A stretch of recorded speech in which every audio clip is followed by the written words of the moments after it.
Alhamdulillah, alhamdulillahilladzi nahmaduhu wa nasta'inuhu wa nastaghfiruh wa na'udzu billahi min shururi anfusina wa min sayyiati a'malina.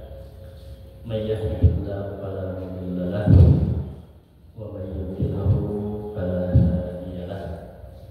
Asyhadu an la ilaha illallah wa asyhadu anna Muhammadan abduhu wa rasuluhu la nabiyya ba'dah.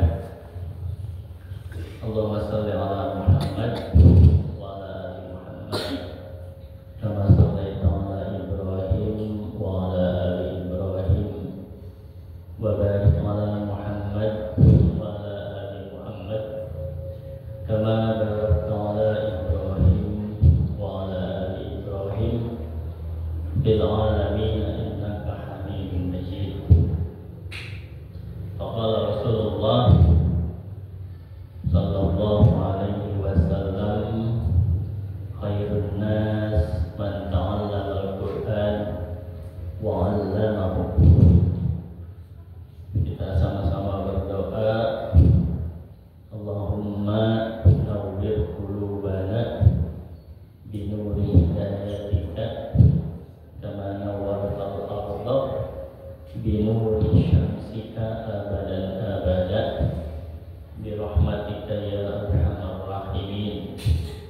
Ini doa sangat bagus untuk kita semua dalam meminta dan mohon kepada Allah, yang dari sisi arti Allahumma, ya Allah, nawwir, terangi, terangilah kami, nawwir qulubana, terangilah hati kami, kama nawwartal ardha, sebagaimana Engkau ya Allah telah menerangi ardha, bumi ini, binuri syamsika, dengan cahaya mataharimu, birahmatika ya arhamar rahimin.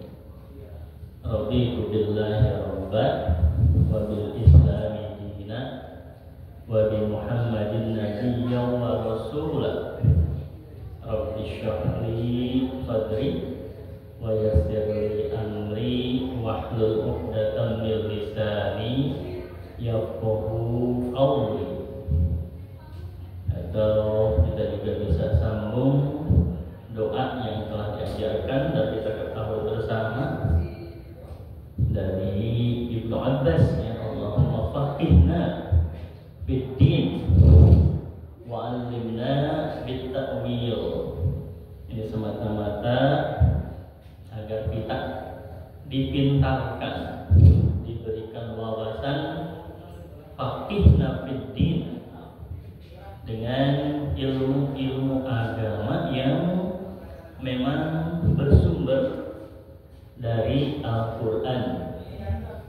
Wa'allimna bit-ta'wil, dan ajarkanlah kami ya Allah dari Al-Quran itu mendapatkan tafsir, mendapatkan penjelasan, juga mendapatkan takwil, pemahaman-pemahaman yang mendalam dari huruf per huruf ataupun ayat per ayat, atau juga surat per surat yang terkandung di dalam Al-Quran. Alhamdulillah, puji dan syukur kehadirat Allah Subhanahu wa ta'ala yang telah mencurah limpahkan kepada kita semua kesehatan dan juga kesempatan yang tak kalah pentingnya juga adalah nikmat, kenikmatan lahir, kenikmatan batin, dan yang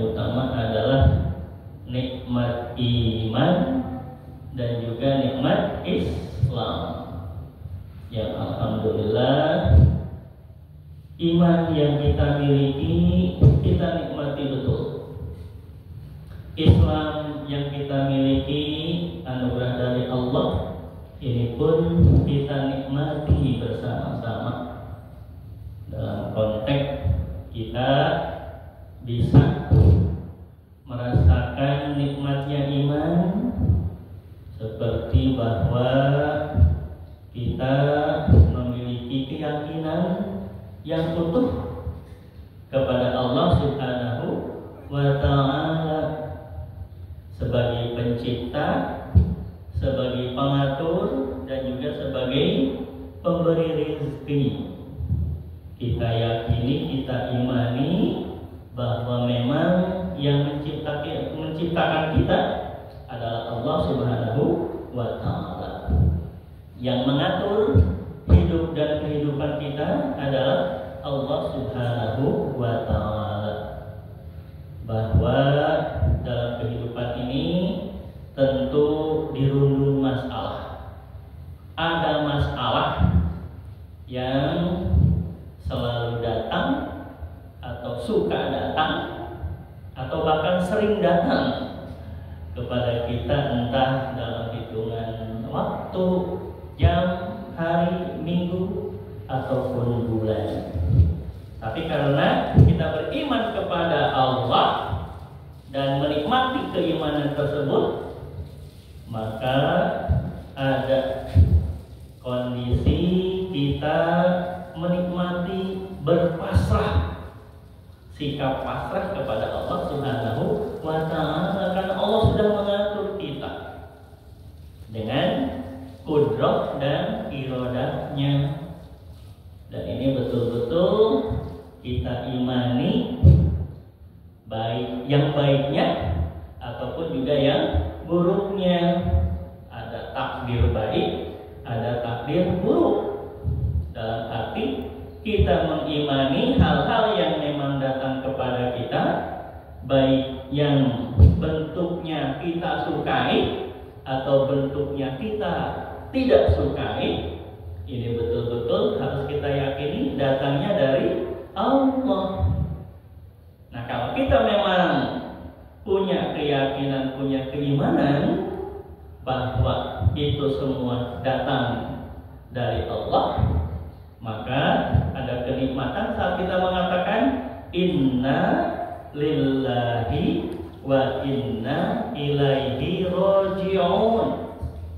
Nah, ungkapan ini bukan berarti ada yang meninggal ya, tapi lebih bahwa sesungguhnya semuanya datang dari Allah dan akan kembali kepada Allah.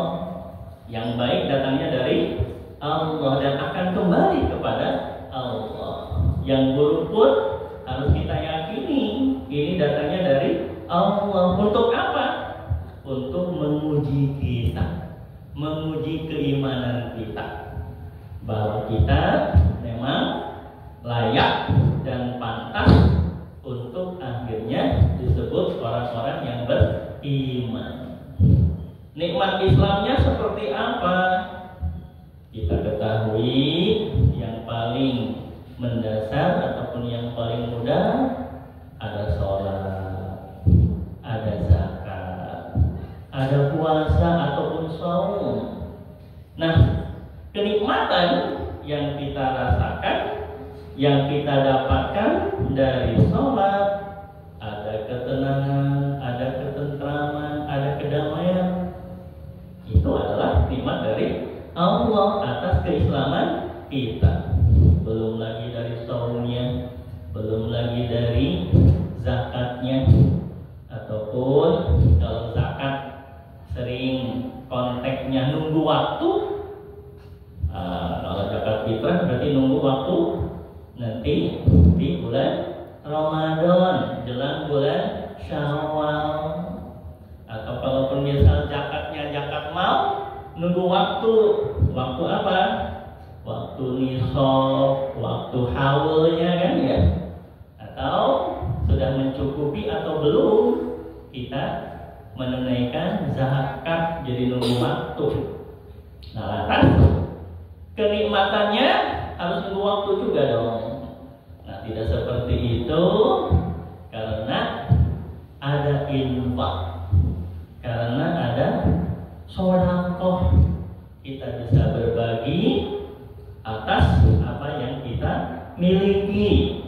Nah, ada kenikmatan saat kita berinfak.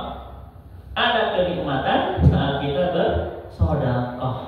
Nah, ini pasti akan terasa di situ betapa bahwa saat kita berbagi ada kebahagiaan. Kebahagiaan karena ada orang lain yang merasakan kebahagiaan yang kita miliki. Kita mudah-mudahan termasuk yang bahagia saat orang lain senang, bukan bahagia saat orang menderita, atau sebaliknya menderita saat orang lain senang atau bahagia ya. Nah, ini kenikmatan Islam yang bisa kita dapatkan, bisa kita miliki. Belum juga dari saumnya, ada kesehatan yang kita miliki dari hikmah saum tersebut. Ya, alhamdulillah, ini patut kita syukuri. Salawat serta salam semoga Allah senantiasa curah limpahkan kepada junjungan alam Nabi Yuna wa Rasulullah Muhammad sallallahu alaihi wasallam, yang tentu uswahnya, model hidupnya ini akan menjadi pegangan kita bersama, menjadi jalan hidup kita bersama, karena kita yakin bahwa Rasulullah ini, Muhammad, adalah sosok yang sudah berhasil bahagia di dunia, bahagia juga di akhirat, padahal akhiratnya belum datang. Tapi ternyata Rasulullah sudah dijamin masuk surga. Artinya kalaupun kita ingin mendapat tiket ataupun jaminan masuk surga, maka cara satu-satunya, bukan salah satu caranya, tapi cara satu-satunya adalah dengan ittiba', selalu mengikuti apa yang dicontohkan oleh Rasulullah Sallallahu Alaihi Wasallam. Dan kalaupun memang ternyata untuk betul-betul plok sama seperti Rasulullah hidup dan kehidupannya, akan susah atau mudah?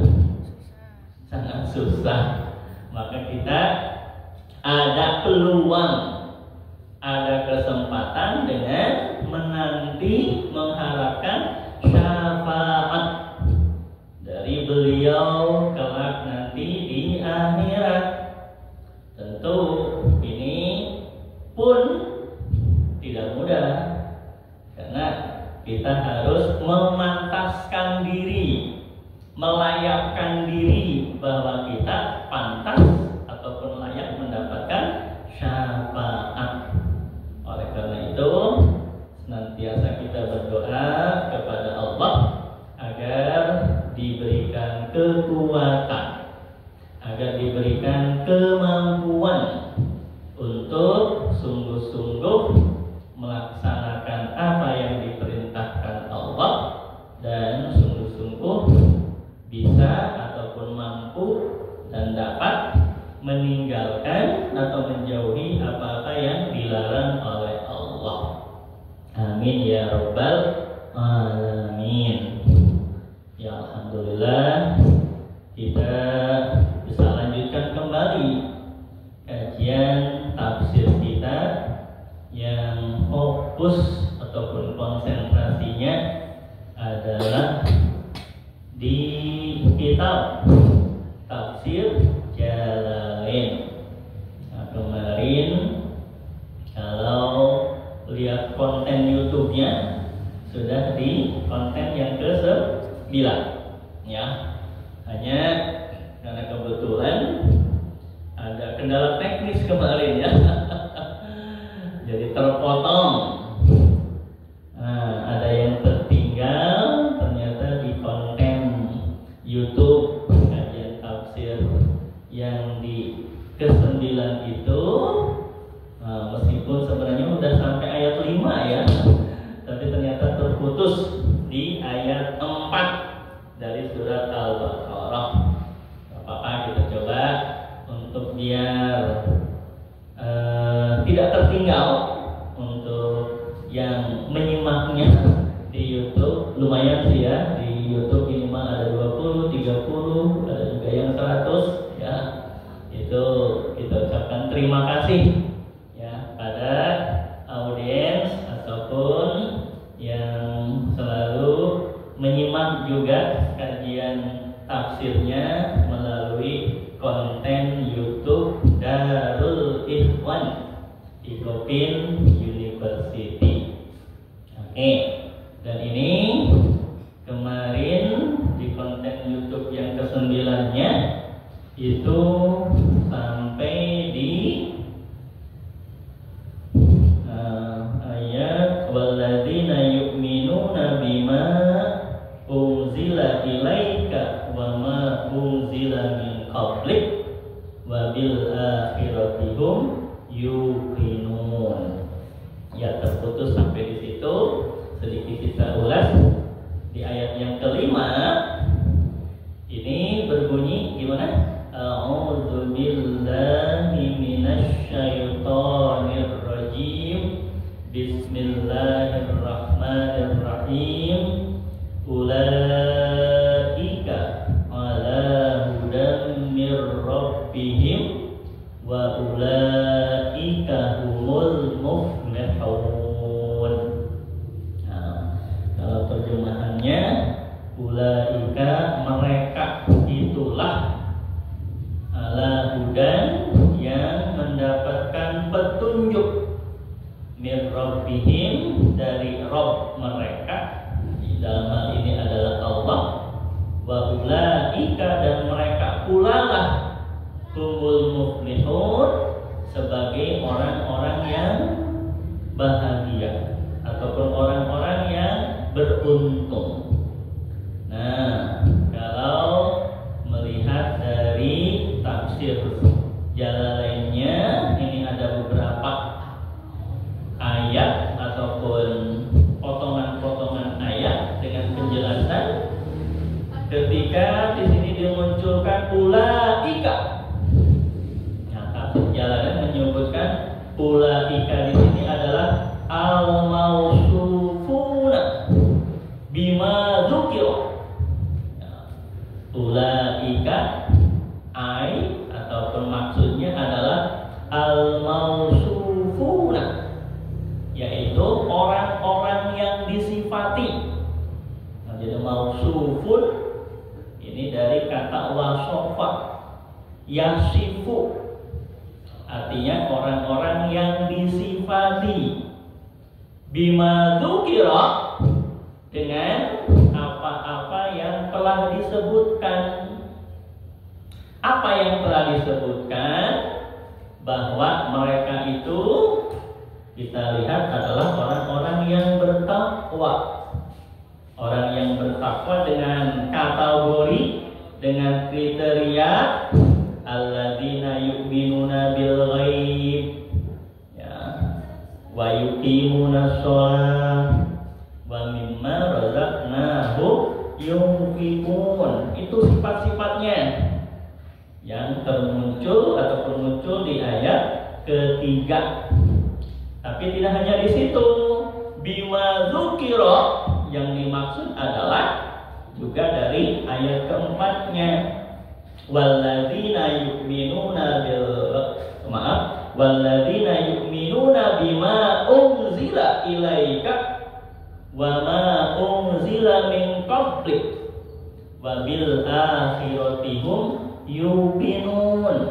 Jadi setidaknya ketika ulaika al-mausufuna bima dzukira, yang disifati dengan hal-hal yang tersebut, yang sudah disebutkan itu, setidaknya ada 6 hal.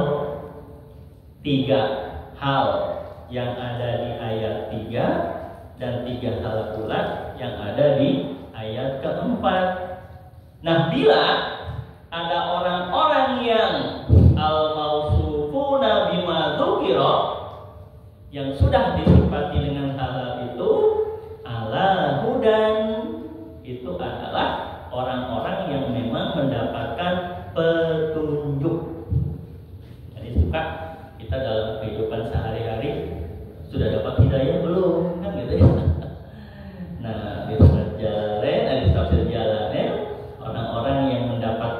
hidup ataupun mendapatkan hidayah itu adalah tadi 3 hal yang ada di ayat 3, 3 hal pula yang ada di ayat 4. Mir rabbihim, dari Rabb mereka, dalam hal ini dari Allah.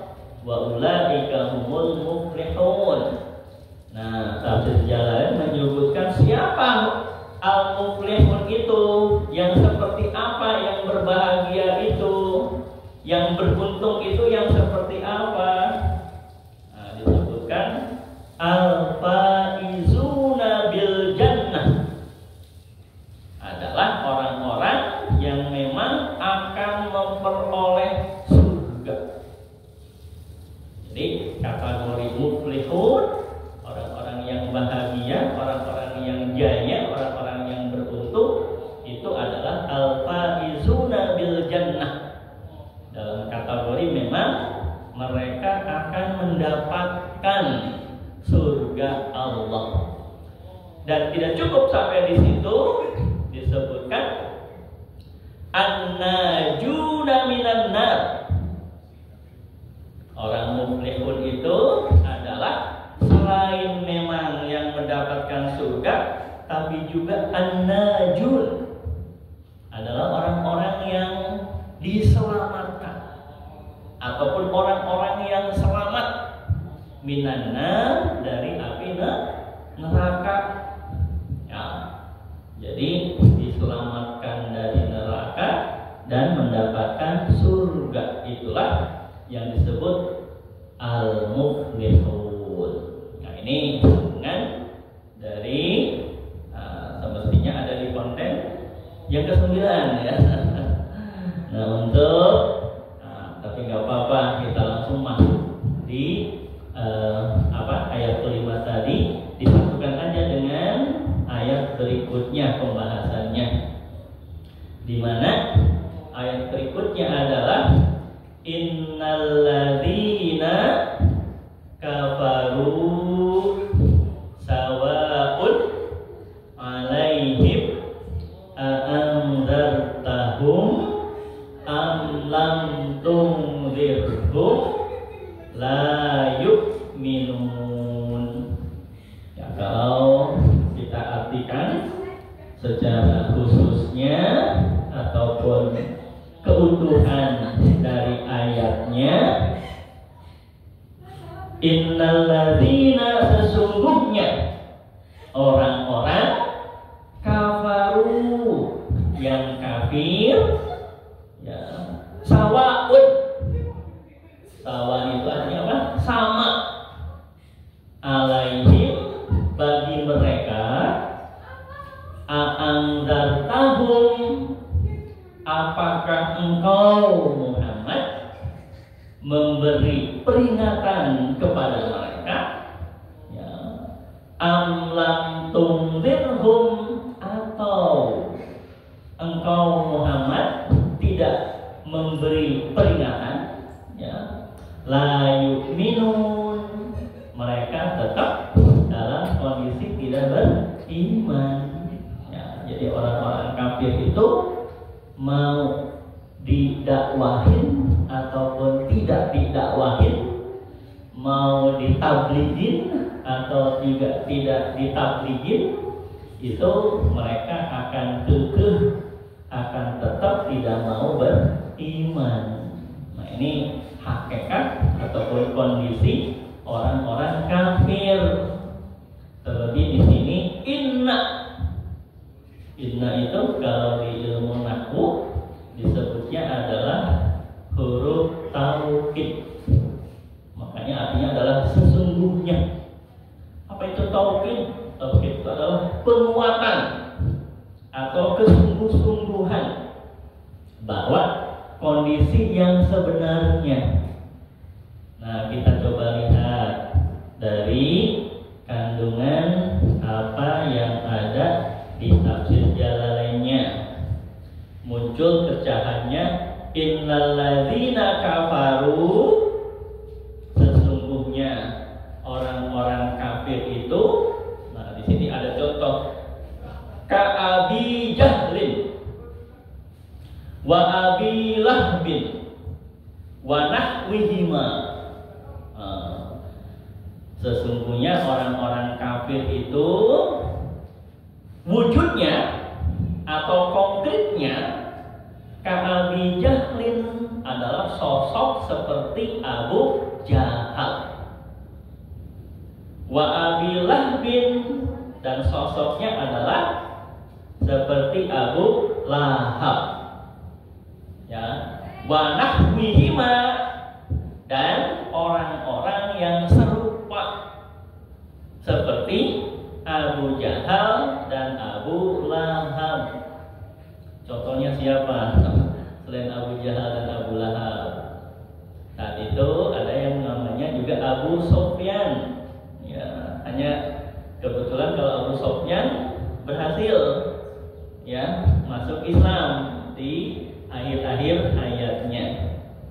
Nah, sedangkan Abu Jahal dan Abu Lahab ini dalam kondisi hidup dan kehidupannya sampai meninggalnya itu tidak sampai mau beriman kepada Rasulullah, tidak mau beriman kepada Allah, tidak mau turut patuh atau tunduk patuh kepada Rasulullah.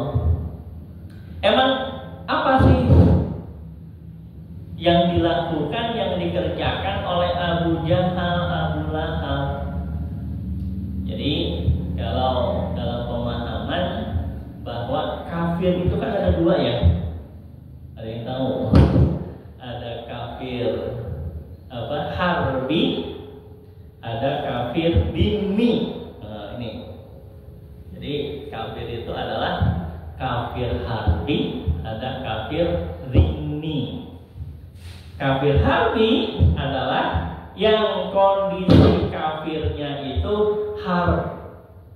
harbiyun, dikondisikan dirinya atau mereka memerangi. Jadi udah mah kafir, gak mau menerima Islam, tapi juga memerangi Rasulullah. Ya, kita tahu Abu Jahal, Abu Lahab memerangi Rasulullah tidak? Sangat memerangi. Dan banyak tercatat di sejarah bahwa Abu Jahal, Abu Lahab ini memimpin perang menentang Rasulullah. Makanya orang-orang seperti Abu Jahal, Abu Lahab dan para pengikutnya itu layak disebut kafir harbi. Nah, ada lagi kafir dhimmi. Kalau kafir dhimmi hanya menolak ajaran-ajarannya, tapi tidak sampai memerangi. Kita tahu ada nih paman Rasulullah yang bernama siapa? Abu Thalib. Itu meninggalnya dalam kondisi muslim atau kondisi kafir? Kafir. Tapi kafirnya Abu Thalib tidak sampai memerangi Rasulullah. Makanya kalau Abu Thalib itu kategori kafirnya disebut kafir dhimmi, bukan kafir harbi. Nah, terus bagaimana kondisi sekarang? Adakah kafir harbi? Ada. Adakah kafir dhimmi? Banyak. Ya. Kafir harbi pokoknya yang memang memerangi Islam, memerangi Rasulullah, itu kategorinya adalah kategori kafir harbi. Tapi kalau hanya menolak ajaran-ajarannya saja, tapi tidak sampai memerangi ini dalam kondisi bisa mencelakai, ya, mencelakai Rasulullah, bisa dengan mengancam, bisa juga dengan membunuh kaum muslimin, ya, itu sudah masuk kafir harbi. Tapi kalau hanya sekadar tidak setuju ataupun menolak ajaran-ajaran Islam, maka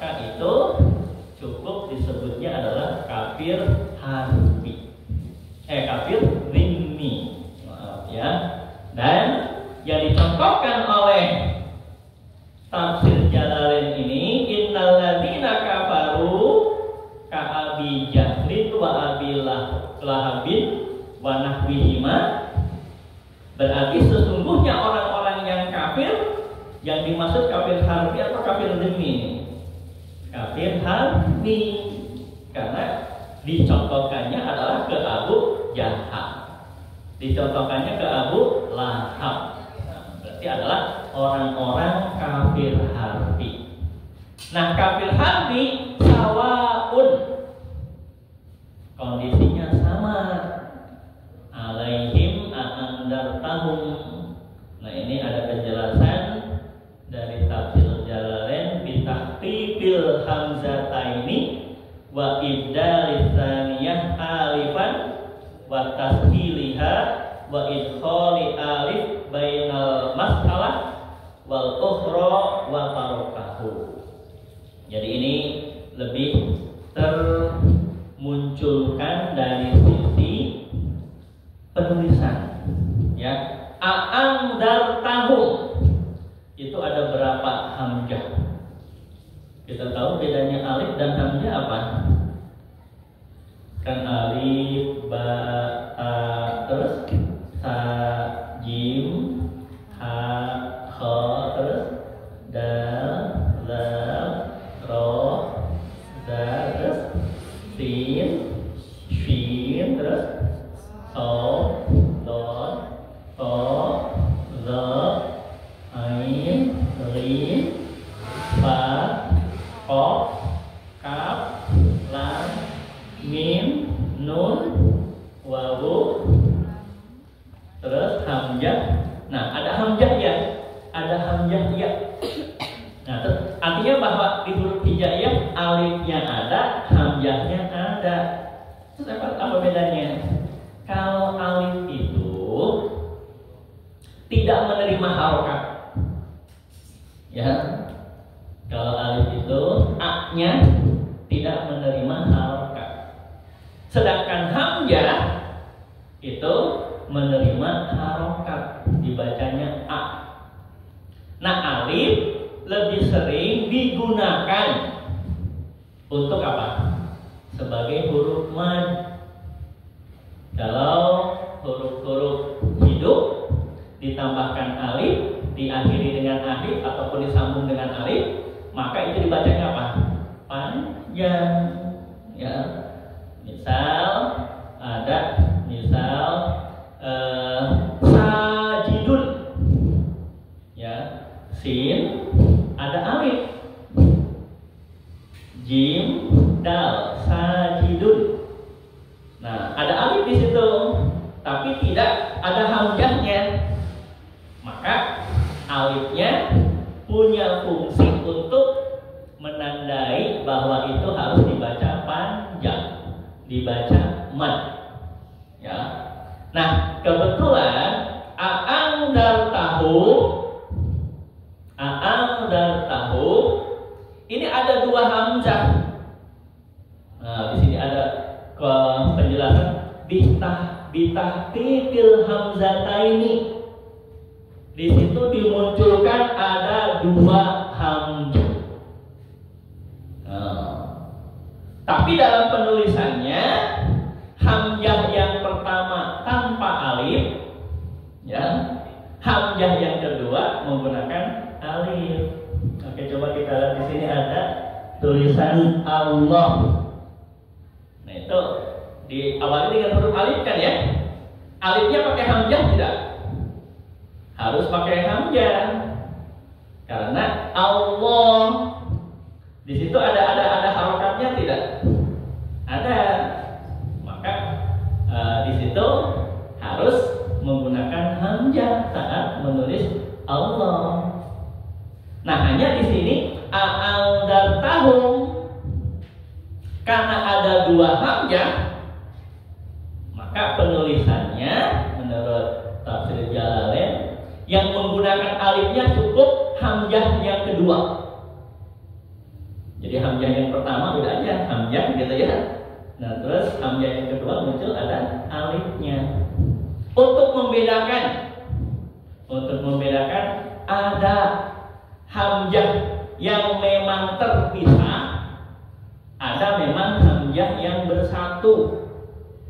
Jadi ini kalau kita lihat asalnya angdaro. Angdaro yunziru, artinya memberi peringatan.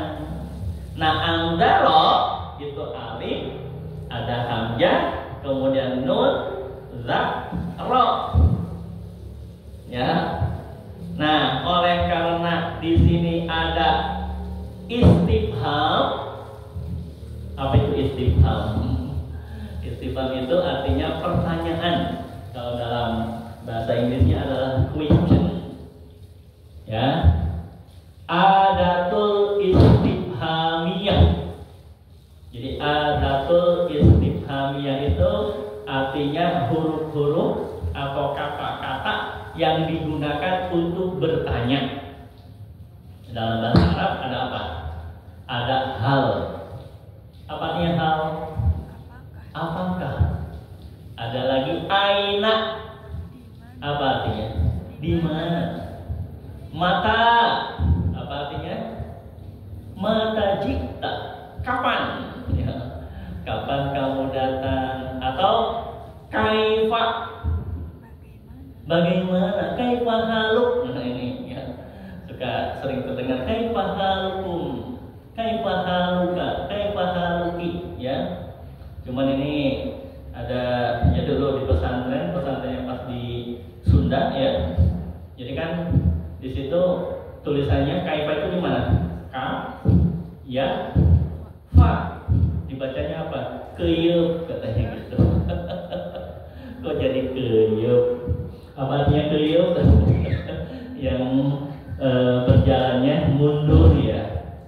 Nah, padahal dibacanya kaifa, bukan keyup ya.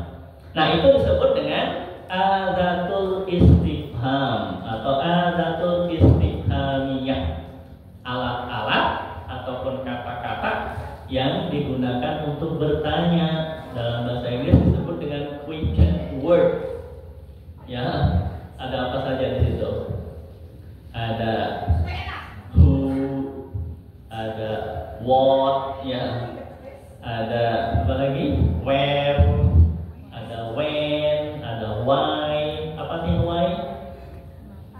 Ya bukan yang sedang ngantuk ya. Oh itu mah why. Why, ya. Tapi ternyata nih, how tadi apa nih? Apakah? Bahasa Inggrisnya apakah apa?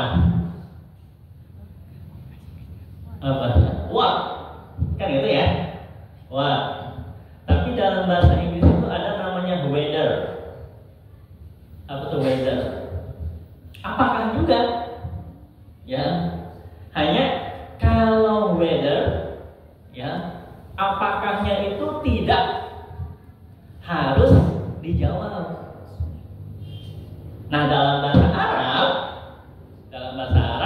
what itu hal, sama-sama artinya apa atau apakah.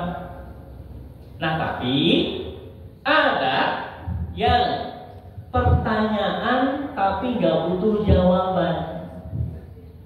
Dalam bahasa Inggris menggunakan whether. Nah, di bahasa Arab itu dengan menggunakan alif. Sering disebutnya akhirnya alif istifhamiyah. Artinya alif ataupun hamzah yang sudah memiliki arti apakah. Contohnya di surat At-Tin, alaihissallahu biahkamil hakimin. Alaisa itu sebenarnya kata dasarnya laisa. Laisa artinya bukan. Alaisa, nah, dengan muncul a di situ mengandung arti apakah. Hanya sering akhirnya disingkat menjadi bukankah, kan gitu. Ya. Atau di surat Al-A'raf, alastu birabbikum. Bukankah aku ini Rob kalian? Ya, perlu nggak dijawab?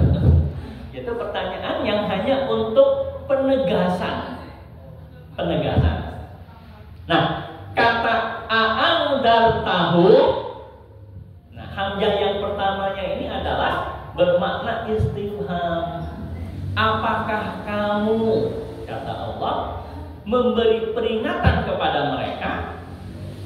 Am lam tunzirhum, ataukah kamu, kata Allah kepada Muhammad, tidak memberi peringatan? Sawaun, mereka sama saja. Ya, a'anzartahum la yu'minun, mereka akan tetap tidak mau beriman. Jadi baik diberikan peringatan maupun tidak diberikan peringatan. Jadi di sini kata A-nya itu istifham yang maknanya apakah, tapi tidak perlu ada jawaban, malah lebih ke penegasan. Ya, penegasan. Bahkan ketika di sini ada am lam tunzirhum, itu seolah ada dua pilihan. Pilihan positif ataupun pilihan negatif. Ya, positifnya adalah memberi peringatan. Negatifnya tidak memberi peringatan.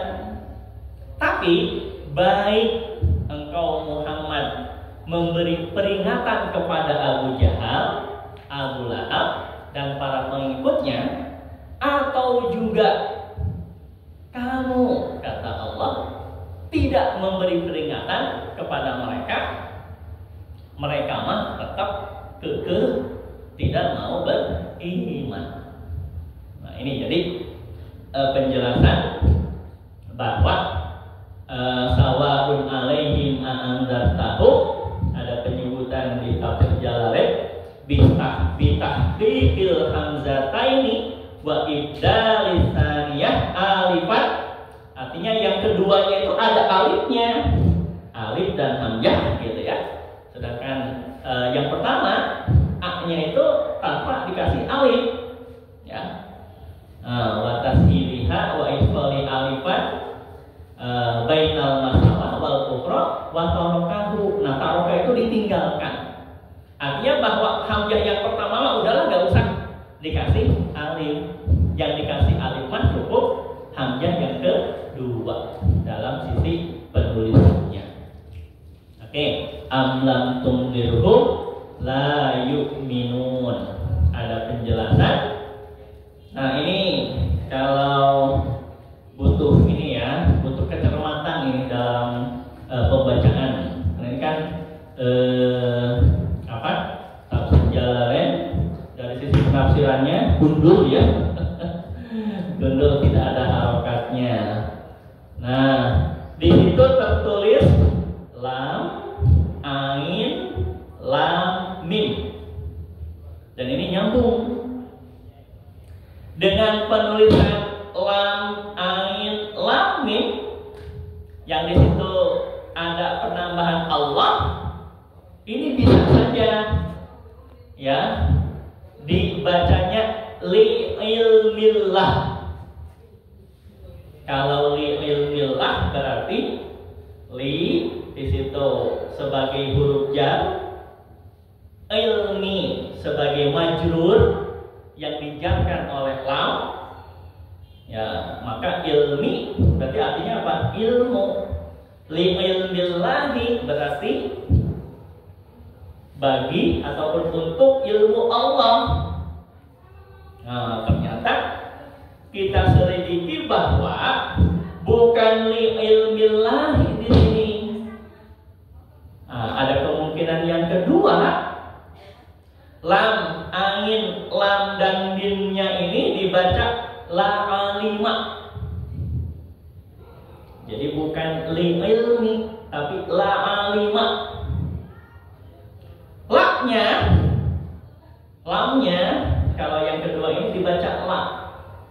Kalau saat dibaca li ilmi, lamnya di situ lam huruf jar. Tapi kalau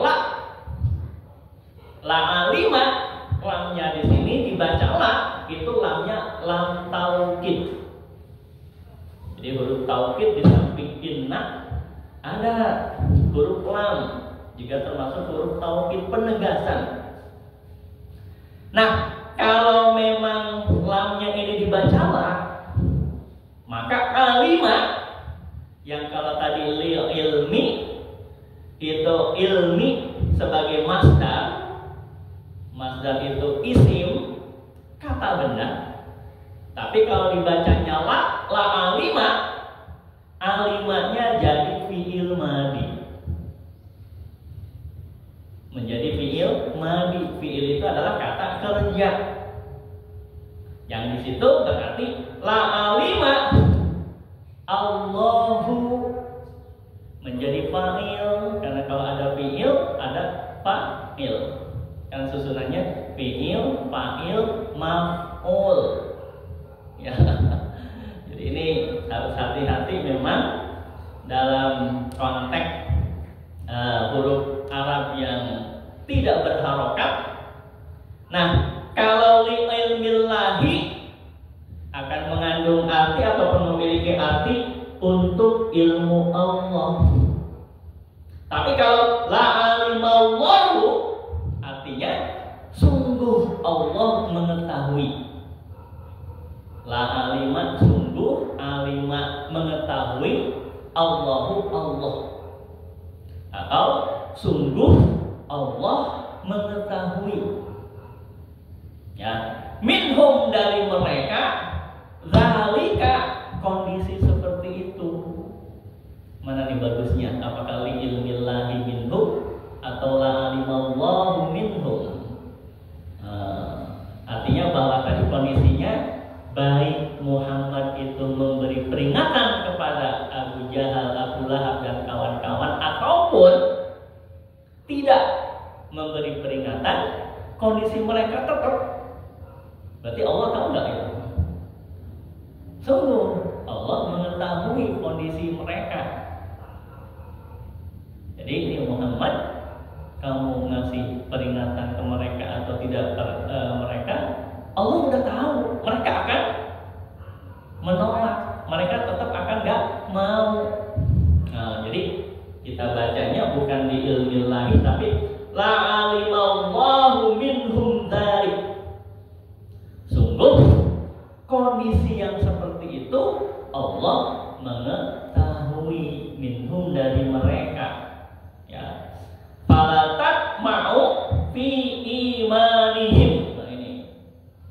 Falatat ma'u, maka kata Allah, tak ma'u, kamu gak usah berharap banyak. Gak usah berharap banyak fi imanihim, mereka akan beriman. Ya. Jadi kalau meskipun emang di sejarah Rasulullah itu sungguh-sungguh gak mendakwahi Abu Thalib agar mau beriman, mau Islam, sungguh-sungguh kan ya. Bahkan dicerita sampai di jelang ajalnya ya, itu Rasulullah ada di samping telinga Abu Thalib untuk apa? Membisikkan. Saking pingin banget, sungguh-sungguh agar Abu Thalib pun jadi beriman. Tapi apa teguran Allah kepada Rasulullah? Di ayat Al-Quran ada bunyi, innaka, wahai Rasulullah, lan tahdi man ahbabta. Kata Allah, innaka lan tahdi man ahbabta. Kamu, kata Allah, tidak akan pernah bisa memberi hidayah man ahbabta kepada orang yang betul-betul kamu cintai. Walakinna Allah yahdi may yasha. Karena Allah lah yang punya hak, yang punya wewenang untuk memberi hidayah. Jadi saking betul-betul Rasulullah ini ingin pamannya yang betul-betul juga dicintai agar masuk surga, agar berislam. Nah, ini Rasulullah sampai jelang ajalnya tetap di sampingnya. Apa biar apa? Kan suka kalau meninggal suka ditalkinin ya. Mau bersyahadat, mau menyebutkan la ilaha illallah, karena man qala la ilaha illallah dakhala jannah. Siapa yang mengucapkan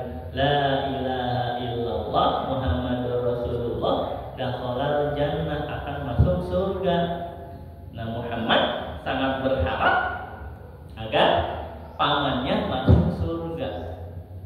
Nah, ke pamannya saja Abu Thalib seperti itu. Nah, Abu Jahal, Abu Lahab pun sebenarnya Rasulullah berdakwah juga kepada mereka. Hanya kata Allah, fala tatma'u fi imanihim.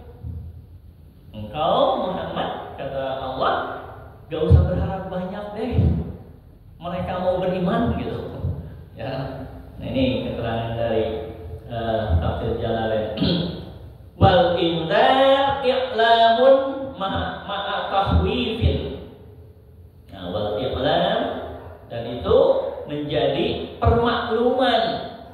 Ya, artinya Rasulullah harus maklum bahwa mereka mah gitu. Ya, gak usah kepisahan untuk mendakwahi mereka. Nah, ini udah menjadi permakluman, mereka akan tetap seperti itu. Gitu. Nah, itu ya.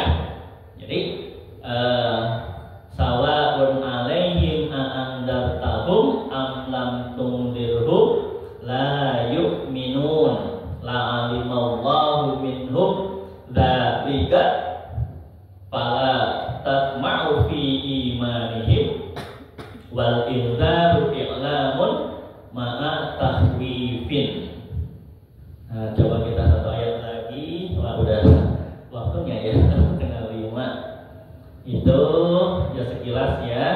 Khatamallahu ala qulubihim wa ala absarihim ghisyawatun walahum adzabun adzim. Ya, kita tahu khatamallahu, Allah apa khatam itu menutup. Ya, khatamallahu ala qulubihim, Allah telah menutup hati mereka, wa ala sam'ihim, dan juga pendengaran mereka, wa ala absarihim, dan juga penglihatan mereka, bisyawah, dengan tutup, dengan hijab. Ya, artinya telinganya nggak mau dengar, matanya nggak mau melihat, hatinya juga beku. Ya, karena bisyawah, ada penutup. Nah, walahum adzabun adzim. Sehingga kalau kondisi seperti itu di akhirat, mereka layak mendapatkan adzabun, apa itu, siksa adzimun, yang pedih. Alhamdulillahirabbil alamin. Nanti secara rinci kita sambung lagi di pertemuan berikutnya. Insyaallah kita tetap sehat, tetap sempat untuk senantiasa mendapatkan pahala dari Allah, mendapatkan keberkahan dari kajian tafsir ini. Kita tutup, subhanakallahumma wa bihamdika asyhadu an la ilaha illallah astaghfiruka wa atubu